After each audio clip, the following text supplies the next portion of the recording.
We see what we become, and the world becomes who we are. In order for you to achieve those goals, what do you have to believe? Rise and shine! It's espresso time! Hey, it's Evan Carmichael, and I am not a morning person. I'm not. But when you start your day with a routine that inspires you, like watching one of these videos, it will change your life. So let's start your day off right together. Grab your coffee, know that I believe in you, and get ready for a shot of espresso with Deepak Chopra from our vault. I wake up every morning. Espresso keep me going. I wake up every morning. Today's message is... Belief shape reality. Over to you, Deepak Chopra. What we see, what we perceive, what we hear, what we think, what we imagine, what we understand, what inspires us, all of that comes from belief. And then these beliefs project as our world. We actually create the world that comes from these inner beliefs. In turn, the world feedbacks on us. The world feeds back on us, and it reinforces what we already believe in. So we see what we become, and the world becomes who we are. Now I've got a special bonus clip that I think you're gonna enjoy, but before that, it's time for the question of the day. I wanna know, what was your single biggest takeaway from this video and your plan of action for the next week? When you watch a video and you get motivated, the science says you have a 35% chance of following through. That's not enough! But when you write down what time, what place, and how you're going to actually take action on it, you jump to 91% chance of following through. And when you have public accountability and you commit to other people that you're gonna do it, it jumps to 95% that you will follow through. So I want that for you, Believe Nation. I wanna know your single biggest takeaway from this video and your plan of action for the next week. Put it down in the comments below so I can celebrate you. When I was 19 years old, okay, when I had a mentor, a man who was in his 50s, very, very successful, he agreed to mentor me and to teach me what he knew. And so he sent me home with some paper. And on the paper it said, what do you want to achieve in your health? What do you want to achieve in your relationships? What do you want to achieve financially? What do you want to achieve charity? What do you want to achieve as far as experiences? When do you want to retire by? How much money do you want to make? Wow. He asked me about 10 pages of questions. And at 19, I had no idea. Like, how much do I want to make? I want to make enough to pay my bills. I want to make enough to, just eat well and then have some fun. I want to go drinking with my friends. I want to go party and travel a little bit and pay for my apartment and a nice car and things like that. But he had me think, 1 year, 5 years, 25 years. Wow. And I was 19, and he made me write down the answers to these questions, even though I had no idea how to achieve them. He made me write it down. It took me a whole weekend. And I went back and he looked at my papers. And so he looked at health and wealth and relationships and career and business. And he goes, good, way to do the exercise. I'm very proud of you. He says, now I want you to increase that amount. And so I said that, by the time I was 45, I was 19. I said, by the time I was 45, I was going to be a millionaire.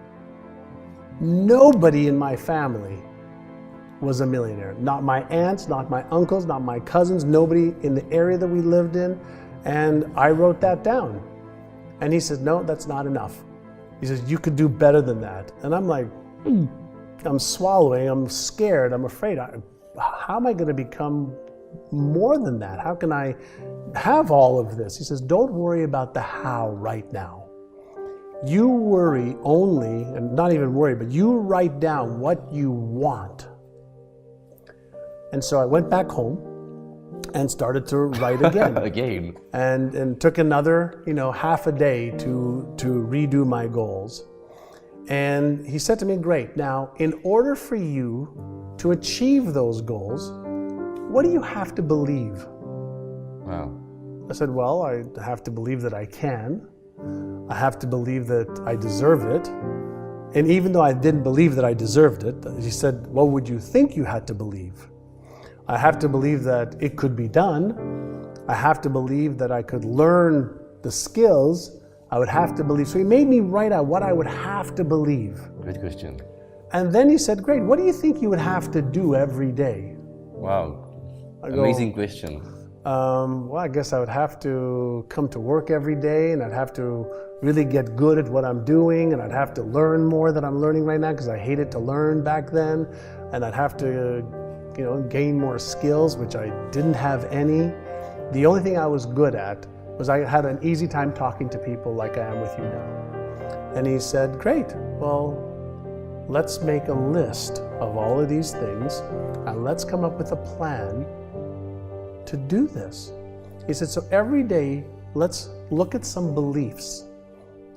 And so every day he would have me look at my goals. And I would sit in my chair and I'd have my goals, that he had me write. And I would take my fingers, which he told me to touch my goals, so that I would send a message to my brain as I was reading it and seeing it to reinforce the goals that I wrote. Then I would read the beliefs that I needed to have. I have all the intelligence I need to achieve these goals. I can now acquire all the skills to achieve these goals.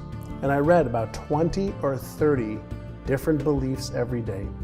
And for the first month or 2 months, while I was reading all of this, in my head, this one word kept coming up. You know what the word was? Because as I would read it, my brain would say, that's not true. And he told me that my brain would try to talk to me and tell me it's not true. And he said, if you keep doing it over and over and over again, your brain's going to get tired of telling you it's not true. And especially if after you do this, you take some actions to upgrade your knowledge, upgrade your skills, you'll develop more confidence and more certainty. So he taught me how to use the telephone to make telephone calls to people to see if they were interested in buying a real estate property or selling their home. I was in real estate at 19. And for the first month it was hard, second month it was hard, the third month it was hard, but as I got better and more comfortable at being on the telephone, talking to people that I didn't know, that I thought didn't want to hear from me or talk to me, I found one person, then 2 people, then 3 people, then 5 people who said yes. Because as I became more comfortable, as I became more skilled, as I gained more knowledge, people received me differently. And in my first year, I made $30,000. I was 19, which was $5,000 more than my father made as a taxi driver. Wow. Then he started to upgrade my skills a little bit more. And he started to teach me some very specific things to do in real estate. And in my second year at 20, I made $151,000. Wow. 5 times more income, because every day for 1 hour, 1 hour a day, I practiced my beliefs. I practiced seeing my vision. I rehearsed it. I got on the phone. I upgraded my knowledge. I upgraded my skills. I love your story. Thank you. And so he kept directing me a little bit at a time to become more tomorrow than I am today. And he said to me something that changed my life. He says, if you invest 1 hour a day on your personal growth and changing who you believe you are, that is the equivalent of 9 40-hour weeks of effort. 1 hour a day for a year is 9 40-hour weeks. If you and I said today, we're going to learn breakdancing, or we're going to learn knitting, and we're going to spend 9 weeks, 40 hours a week We would get good at painting. We would get good at knitting. We would get good at darts. We would get good at playing a musical instrument if we were committed to 1 hour a day. So I've practiced 1 hour a day for 32 years. Wow. And that 1 hour a day has changed my life. If you want another amazing video highlighting excellence in the Indian community, check it out right there next to me. I think you'll enjoy it. Continue to believe, and I'll see you there.